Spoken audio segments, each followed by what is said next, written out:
In this video, I will be doing a trash tier list on the medieval Roblox games I play. I won't be including OrcShia because it is too good an age of consent because it isn't out yet.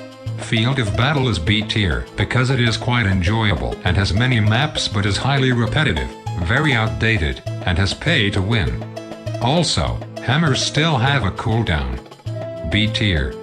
Field of Battle Classic in this tier list is actually a fan-made recreation because the old one is unplayable. It is quite decent and has unique elements, but is also repetitive, kinda boring after 5 minutes, and has a bad UI. C tier. Siege of Orcs is just Field of Battle, but worse in every way except no pay to win but is still highly shit. E tier. Orc Simulator is just a bunch of toolbox items that go together horribly on a Roblox template map. Barely any actual work is put into it. F tier. Forest of Beginnings RPG 2 is a bunch of toolbox items that go well together with unique maps and enemies. It is quite enjoyable to progress through.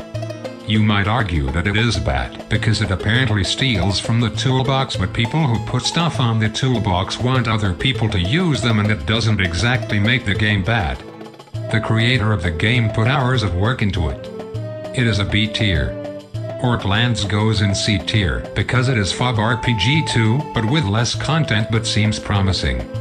Orsinium, City of Orcs looks good, but I couldn't find any gameplay. E tier.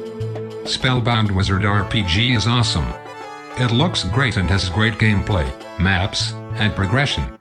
The combat system is very cool and it is just an excellent game. The only problem it is isn't that it is similar to Wizard 101. It is very common for a Roblox game to be based on a pre-existing product.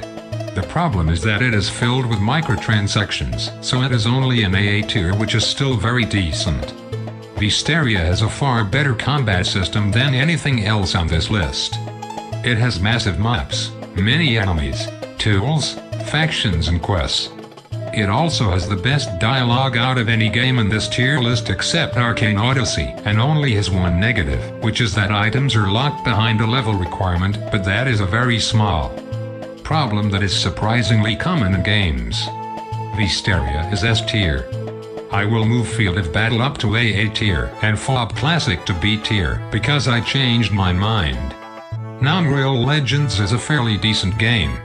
It has decent maps, enemies and dialogue. It has many problems, though, including combat feeling empty and other small issues, but it is a decent game and has cool art. AA tier. Arcane Odyssey is the most popular game on this list, but I don't see why. It is high quality, has many great elements, and is only in early access, but I just found it kind of boring. Many others seem to like it, but I was just bored. This is B tier most.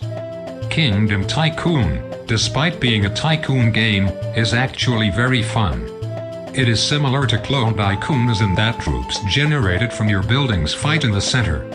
It is basic but enjoyable and one of the better tycoon games. Titan Simulator is repetitive and pays to win. It is D tier because of its quality but is also shit. Also, Portal Heroes is B tier because it is a simulator done right with an interesting concept instead of just punching the air. This is my completely objective tier list. If you disagree, you are objectively wrong and should get off the copium.